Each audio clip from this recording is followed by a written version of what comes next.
Hey guys, ayun, andito ako sa Kenworth, Brampton, Ontario.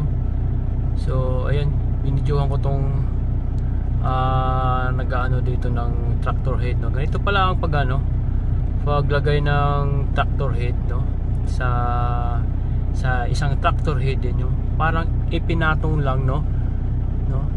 Ganyan pala ang paglagay. So tataas niya muna itong tractor mano-mano by using chain, and then pag naitaas na, aatas na naman siya, no, para ikabit or i-hook up yung I-beam doon sa fifth wheel ng tractor, no. So tatlong tractor na to. So ito yung main tractor, ito yung manghihila na i-deliver din. And then yung isa, pangalawa, ayan, and then yung pangatlo, and then so on.